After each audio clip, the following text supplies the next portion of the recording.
My name is Marisol Ibarra. I am 34 years old, and I used to believe that keeping your head down and doing the work was enough to earn your place at the table. I was wrong. I want to be clear about what I mean by work because the word gets used loosely in my family. I don't mean showing up at the right dinners or laughing at the right moments or learning which uncle you needed to flatter before he'd sign anything. I mean the kind of work that starts before the sun comes up and ends after everyone else has gone to bed. I mean the work that leaves calluses on your fingers and a permanent hum in the back of your head that doesn't stop even on Sundays. That is the kind of work I mean, and that is the kind of work I had been doing since I was 19 years old.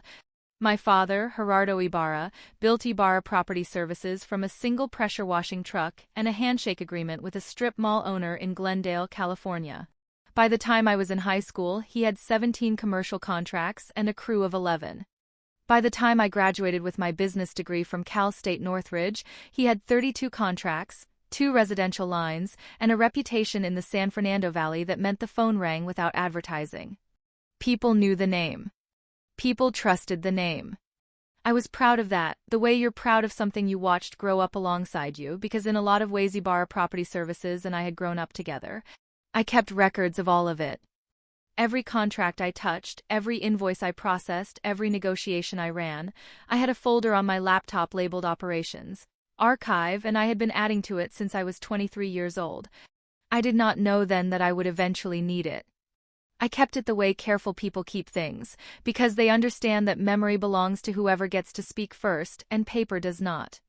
If you've ever watched someone walk into a place you built and act as though they invented the floor plan, you already know what the next few years felt like for me. If you haven't, stay with me. Because what happened at the reunion last July was the end of a very long road, and you need to understand how the road was built before you can understand what I found at the end of it. I came on full-time at 22 after a brief detour at a property management firm in Burbank where I learned scheduling, vendor contracts, and what a real accounts receivable process looked like. I brought all of it back with me. Within 18 months, I had rebuilt our invoicing system from a spreadsheet my father kept in a manila folder to a proper software platform. I renegotiated 3 of our largest commercial contracts and brought the hourly labor cost down by 11% without cutting a single worker's pay. I added a maintenance tier, quarterly property inspections, minor repair coordination, exterior cleaning packages, that became 20% of our gross revenue within 2 years. My father's name was on the door. My systems were running the building behind it. I did not say that out loud. I said it to myself late at night when I was reconciling accounts at the kitchen table in the small apartment I rented 20 minutes from my parents' house. I said it quietly, the way you say things you're not sure you're allowed to want credit for. My father was generous in many ways. He was not generous with acknowledgement, not where I was concerned, and I had made a kind of peace with that, or I thought I had. What I had not made peace with, and what I would not understand fully until the summer I am about to describe, was my brother-in-law, Derek Paulson. Derek married my younger sister, Camila, 6 years ago in a ceremony my parents paid for entirely. He was 31 at the time and had been, by his own accounting, in between things, a phrase he used often and with remarkable comfort. In between sales jobs. In between investment ideas. In between his second and third attempt at getting a real estate license. He was a man built entirely from confidence and borrowed momentum, and he had learned very quickly after marrying into our family that the momentum he needed was already running, and it was running under my father's name. He started coming to Sunday dinners with opinions. Then he started coming to the office with suggestions. Within 2 years of the wedding, he was on the payroll as a business development consultant, a title my father had created for him specifically, at a salary I was not supposed to know and found out anyway when I processed payroll that December. He was earning $85,000 a year to attend lunches and forward emails I had already written. I smoothed the edge of the folder on my desk and said nothing. The first time my father chose Derek's opinion over mine in front of other people, I was 26 years old, and we were sitting in a conference room at our accountant's office in Sherman Oaks. We had been invited, my father, Derek, and I, to review our year-end numbers and talk about a potential expansion into janitorial services for medical office buildings.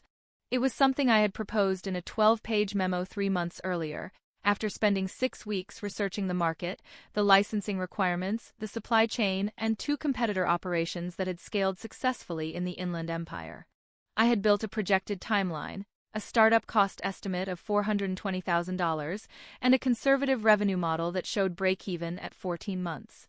My father had read the memo. I knew he had because he'd made 2 margin notes in pencil, which meant he'd found it interesting enough to hold a pen while reading it. He had not told me what he thought.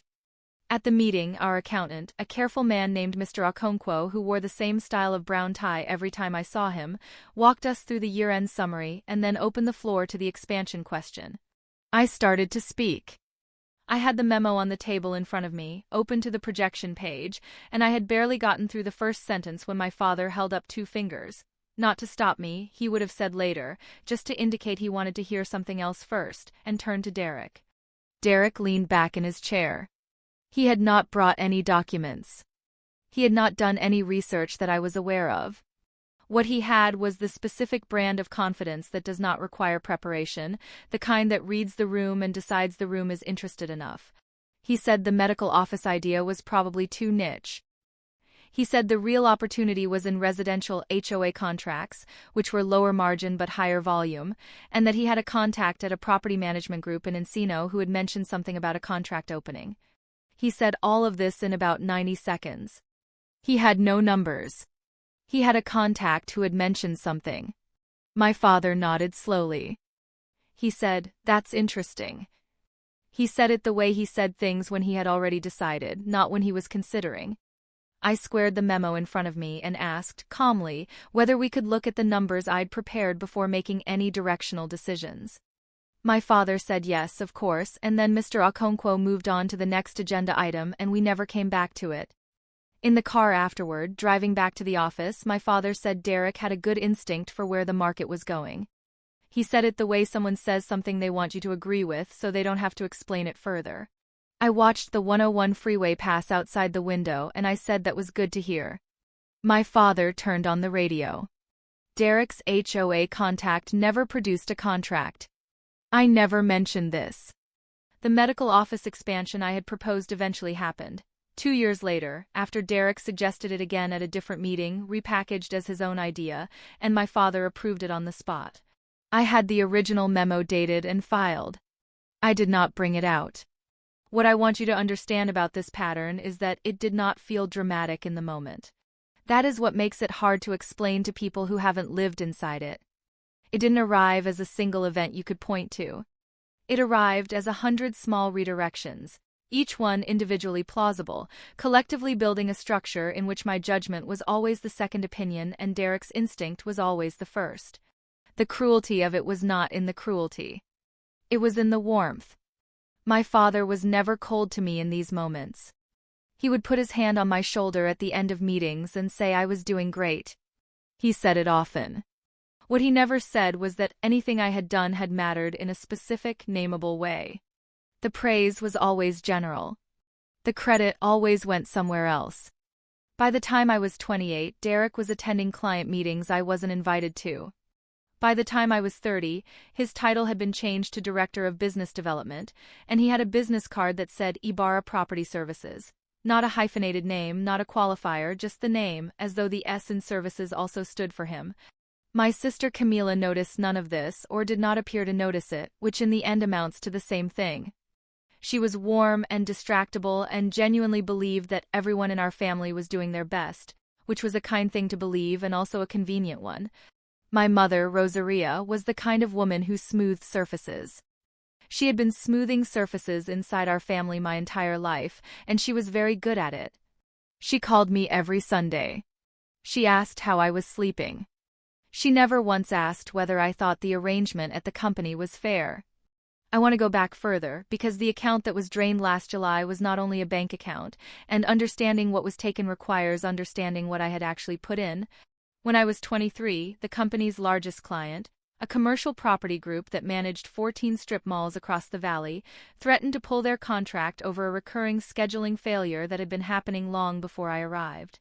I spent 11 days rebuilding the dispatching schedule from the ground up, introduced a confirmation protocol that required a supervisor sign off 24 hours before every service window, and personally called the client's operations manager twice a week for 6 weeks until she told my father the service had turned around completely. That contract was worth $280,000 a year. I saved it without being asked to, without being assigned to it, and without anyone suggesting afterward that I had been the reason it stayed. When I was 25, I identified a materials vendor we had been using for 6 years who had been overbilling us by a consistent 7%. Not enough to trip any single invoice review, just enough to accumulate over time into what turned out to be $51,000 across the billing period I was able to reconstruct. I brought it to my father with documentation. He sent Derek to handle the conversation with the vendor. Derek came back and said it had been resolved. My father thanked Derek for handling it. When I was 27, I wrote and submitted the application that got Ibarra Property Services certified as a minority-owned and woman-owned business through the state of California. The certification opened 3 county contract bid opportunities that had previously been closed to us. We won 2 of them. Combined annual value, $410,000. My name was on the application as the qualifying owner-operator. It was the only document in the company's history that had my name on it in a meaningful capacity, and it was kept in a filing cabinet in my father's office, not displayed anywhere. When I was 29, I hired and trained our first dedicated accounts manager, a woman named Patricia, because I had been doing accounts management alongside everything else for 7 years, and it was no longer sustainable as the business scaled. I wrote Patricia's job description, conducted the interviews, made the hire, and built the onboarding protocol she still uses. Derek sat in on one interview and afterward told my father he thought we should have hired a different candidate. My father asked me whether I had considered the other candidate carefully. I said yes. The subject was dropped. When I was 31, I renegotiated our liability insurance package and reduced the annual premium by $19,000 without changing coverage. I did this by requesting competitive quotes from 4 carriers and building a comparison document I presented to my father over a lunch I had scheduled specifically for that purpose. He approved the switch. He announced it at the next staff meeting as a cost-saving measure the company had made. The passive voice was doing a great deal of work in that sentence. Across those 12 years, I had protected, built, certified, systematized, and quietly carried a company that bore my family's name and not, in any meaningful practical sense, my own. I am not telling you this for sympathy. I am telling you this because it matters, specifically, when you understand what Derek did with my bank account. Let me tell you about the reunion. Every July, the Ibarra family gathered at my parents' house in Granada Hills for what my mother called the summer reunion, though it was really just the whole extended family in the backyard on a Saturday, which had been the tradition since before I was born. Aunts, uncles, cousins, their children, folding tables with my mother's cooking, the specific combination of warmth and underlying tension that is the texture of most large family gatherings when you know where all the fault lines are. This past July was different from the previous ones in a way I registered only as a vague unease when I arrived. Derek was more relaxed than usual. That was the thing I noticed first, the thing I couldn't name until later. He moved through the backyard with the particular ease of someone who knows something other people don't yet know, greeting relatives, refilling drinks, clapping his hand on my father's shoulder. He was performing a version of himself that I had not seen before. Not the striving version, not the in-between-things version, but something that looked like a rival. I registered it and set it aside. I had brought my laptop bag, as I always did to family events, because there was always something that needed handling, a contract renewal window, a vendor email, a scheduling exception. My cousin Letitia asked me why I always brought my bag to parties, and I told her it was a personality flaw. She laughed and handed me a plate of food, and for a while I sat with her at one of the folding tables and let myself just be at the party, which was a thing I was trying to practice. My father made a brief speech in the late afternoon, as he always did, standing near the back fence with a glass in his hand. He talked about the family. He talked about the business and what it had meant to build something that lasted. He looked at Derek when he said the word lasting, and I noticed that, and I noticed that my sister Camila was crying a little, and I noticed that my mother was watching my father with an expression I could not read from where I was sitting. He did not look at me during the speech. This was not unusual. What was unusual was the end of it. a line I had not expected, delivered in the same warm, even tone he used for everything, so that it landed before I had time to prepare for it. He said he had been thinking about the future of the company. He said a man had to be honest with himself about what a business needed in its next chapter. He said Derek had vision and energy and the right instincts for where things were going, and that he had decided to bring Derek in as a formal co-owner, a 30% stake, effective immediately, funded through a transfer he had already arranged. The backyard applauded. My aunts made sounds of approval. Derek raised his glass. I sat at the folding table with Letitia's empty plate still in front of me, and felt something move through my chest that I couldn't name quickly enough to suppress. A tightening. A very specific kind of stillness that is different from calm. My father caught my eye once, across the yard. He gave me the small nod he used when he wanted me to understand that something was settled and there was no point in discussing it further.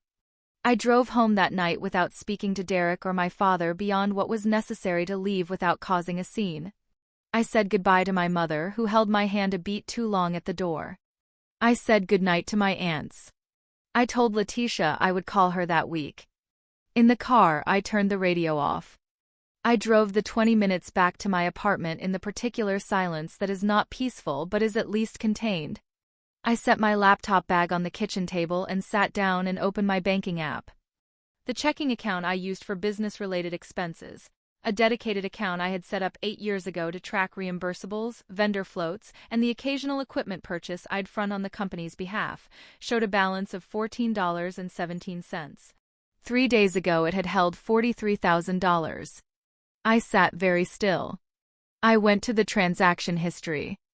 There was a single transfer, dated the previous Wednesday, for $43,000 marked as outgoing to an account I did not recognize.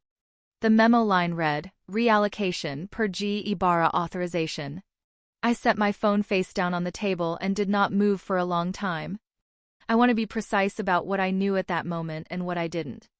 I knew the transfer had carried my father's name in the memo field. I knew the timing, 3 days before the reunion, before the announcement of Derek's stake, was not a coincidence. I did not yet know the account it had gone to, though I had a strong suspicion.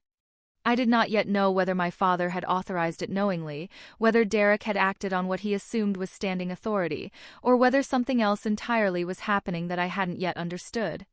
What I knew clearly was that $43,000 had left my account, an account that was in my name, requiring my credentials to access without my knowledge or consent.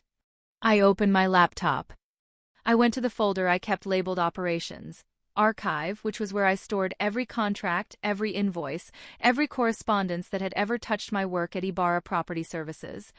I had been keeping this folder since I was 23 years old, when I had learned, after the strip mall contract rescue, that paper trails were the only record that didn't depend on anyone's memory.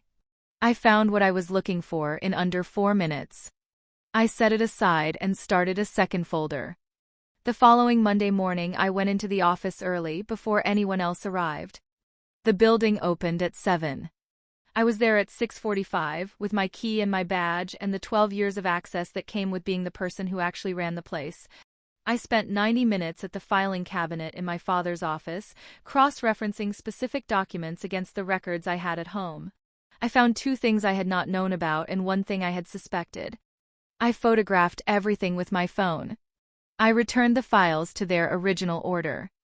I left before my father's assistant arrived at 8:30. That afternoon, I called an attorney.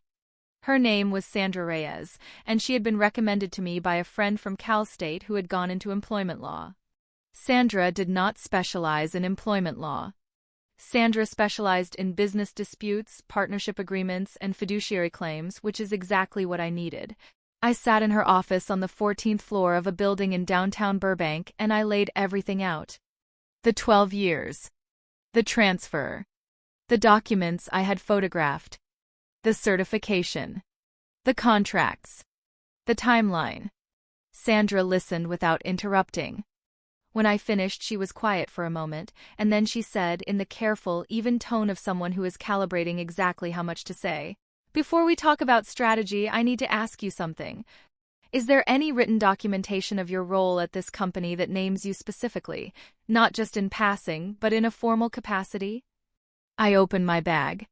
I placed the folder on her desk. She looked at it for a long moment. Then she looked at me. "How long have you been keeping records like this?" she said. "Since I was 23, I said. She nodded slowly. She said, "Then we have a great deal to work with." I aligned the edge of the folder with the edge of her desk and said nothing more. Sandra Reyes sent the first letter on a Thursday. It was not a dramatic letter. Sandra did not write dramatic letters. She had told me this herself in the same measured tone she used for everything, and I had understood it as a professional philosophy rather than a limitation. The letter was precise. It named the unauthorized transfer of $43,000 from an account held solely in my name. It named the date, the memo line, and the receiving account, which Sandra's paralegal had traced within 48 hours to a business account opened 6 weeks earlier under the name DRP Ventures LLC, Derek R. Paulson, sole member. The letter requested a response within 10 business days and noted that a civil complaint was being prepared. My father called me the morning the letter arrived at his office. I let it go to voicemail. He called again 20 minutes later. I let that go too. The third call came from my sister Camila, who said, in a voice that was trying to sound calm and not succeeding, that Dad wanted to have a family meeting and could I please come to the house on Saturday. I said yes. I told her I would be there. I spent Friday evening organizing the second folder, the one I had started the night I found the transfer, and expanded during those 90 minutes in my father's filing cabinet. I printed what needed to be printed. I put everything in order. I placed the folder in my bag, next to the original operations archive folder that I had been keeping since I was 23. Saturday morning I drove to my parents' house in Granada Hills. I arrived at 10 o'clock. My father's car was in the driveway. Derek's car was parked at the curb. Camila's minivan was behind it. My mother had left, I would learn later. She had told my father she did not want to be present for whatever was about to happen, which was the first time in my memory she had refused to smooth a surface. I let myself in with my key. My father was at the dining room table. Derek was beside him, leaning back in his chair with his arms crossed. Camila sat at the far end of the table, her hands folded in her lap, not looking at anyone in particular. My father started speaking before I sat down. He said the letter from my attorney was an overreaction. He said the transfer had been a clerical issue, a miscommunication, that Derek had believed he had authorization to move internal funds as part of the ownership transition. He said these things in the warm, even tone he used when he had already decided what the truth was going to be. Derek said, without looking directly at me, that he had assumed the account was a company float and that no reasonable person would have interpreted it otherwise. He said the word reasonable the way people say it when they mean the opposite, when they mean that any reasonable person would agree with them and the disagreement itself is the unreasonable thing. I set my bag on the table. I reached in and placed the first folder in front of me. "I'd like to go through a few things," I said. My father said there was nothing to go through, that this was a family matter and not a legal matter, and that I should call off my attorney so we could handle it internally. I opened the folder. The first document I placed on the table was the DRP Ventures LLC registration, printed from the State Business Registry. Filed 6 weeks before the reunion. Derek's name, sole member. My father's home address listed as the registered agent address. Derek's posture changed. Something small and involuntary happened in his jaw.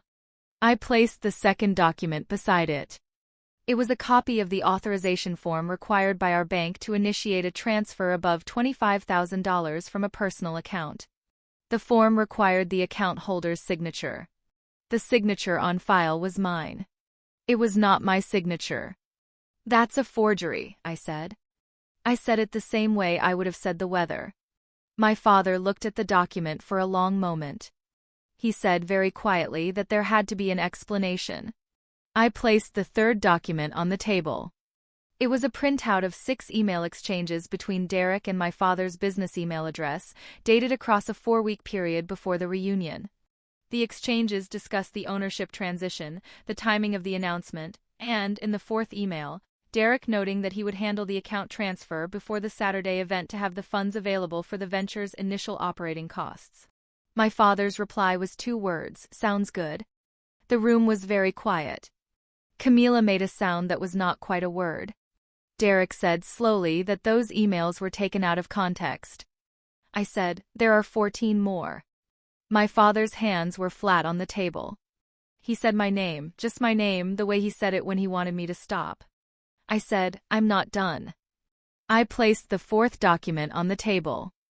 It was the minority-owned and woman-owned business certification, the original application, with my name listed as the qualifying owner-operator of Ibarra Property Services, dated 11 years ago. Signed by my father as the business owner of record, confirming that I met the qualifying criteria. This document, I said, names me as a principal operator of this company. It was submitted to the state of California. It was used to qualify for 2 county contracts worth $410,000 annually. It has my name on it because I am the reason this company qualifies. That does not change because Derek has a 30% stake announced at a backyard party. My father said nothing. Derek said, that's not what that document means legally. I said, Sandra has a different read. Derek started to speak again. I set my hand flat on the folder and looked at him directly for the first time since I had sat down. You said my expansion memo was probably too niche, I said. That was 11 years ago in Mr. Okonkwo's conference room. You had no documents and a contact who had mentioned something. My father turned to you instead of me, and I watched it happen, and I squared my memo on the table and said nothing. What I was actually doing in the months after that meeting was implementing the exact expansion you dismissed, quietly, under a different budget line, because I knew it was right and I knew I would not be given permission to say so. Derek's arms were no longer crossed. He had them on the table now, and his hands were not entirely still. You told my father I had not considered the other candidate carefully, I said. That was 6 years ago, after the interview where I hired Patricia. Patricia built the accounts protocol that this company still runs on. She has been here longer than your title has existed. I looked at my father now. You said Derek had a good instinct for where the market was going, I said. You said it in the car on the 101, and you turned on the radio so we didn't have to talk about the meeting. What I was actually doing that year was writing the certification application that opened the county contracts. I was doing it at my kitchen table at 11 o'clock at night because the office hours were spent on things Derek had decided mattered more. The application has my name on it. The contracts have this company's name on them. You know what is not on either of them. My father looked older than he had at the reunion. He looked the way people look when something they have arranged carefully in their minds has been rearranged by someone else, and they are trying to locate all the pieces. And last Wednesday, I said, while I was sitting at a folding table at a family reunion watching you announce a 30% ownership stake to Applause, Derek transferred $43,000 from my personal account using a forged signature. You replied to his email about it with 2 words. I have those words. Sandra has those words. The bank's fraud department, which I contacted Monday morning, also has those words. I closed the folder. I built this company's systems, I said. I saved the strip mall contract when I was 23. I recovered $51,000 in overbilling when I was 25. I wrote the certification that opened $410,000 in annual county contracts when I was 27. I have done all of this without my name on a door or a business card or a title. I have the records. I have kept them for 12 years. Sandra has copies of all of them. I picked up my bag. I placed the folder inside it. I'm not asking for a conversation about whether this was fair, I said. Sandra will be in touch about next steps. Derek should probably call his own attorney. I looked at Camila. Her eyes were wet. I felt something pull at the back of my throat. Not anger, not satisfaction, something older and sadder than either of those things. I held it there and did not name it out loud. I love you, I told her. This isn't about you. I walked to the front door. I opened it and stepped through and pulled it closed behind me. Carefully, the way you close a door in a house where someone is sleeping. The fallout came in stages, the way these things always do. Camila called me that evening and cried for 40 minutes and said she didn't know, and I believed her, and I told her I believed her, and that was its own kind of painful. My mother called the following morning and said almost nothing and then said, I should have said something a long time ago. I told her I knew. We stayed on the phone in silence for a while after that. Derek retained an attorney by Monday. My father, to his credit or his defeat, I was not sure which, did not contest the fraud findings when the bank completed its review. The funds were returned to my account within 3 weeks. Sandra filed the civil complaint anyway, targeting the forged authorization and the misuse of company certifications in the ownership transition. The outcome of that process is still pending. I am not in a hurry. It is 3 months later now, and I am sitting at the same kitchen table where I found the transfer that night. The apartment is quiet. There is a cup of coffee that has gone mostly cold, and there is a new folder on the table, a different kind, one that Sandra's office sent over last week with some preliminary findings I have not yet had time to read fully. I think about what it costs to build something quietly. Not the financial cost, though that is real and I have the spreadsheets to prove it. The other cost, the one that doesn't show up in any ledger. The years of arriving early and leaving late, of doing the work that made the building stand while accepting that your name would not be on the sign outside it.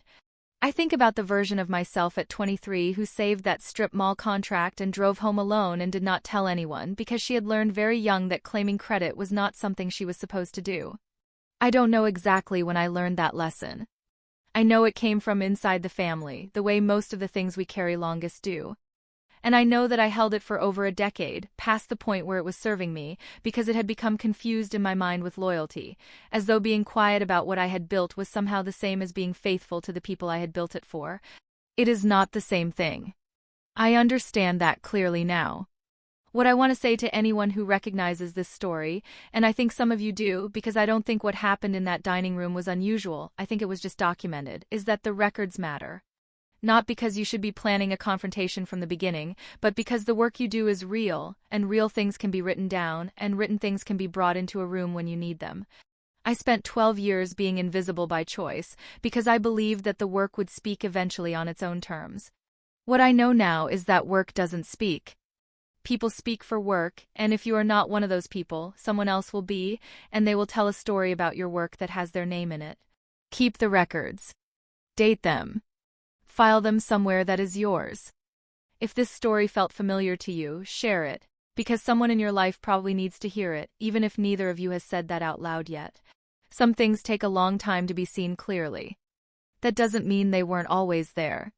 This is a fictional story created for entertainment purposes only.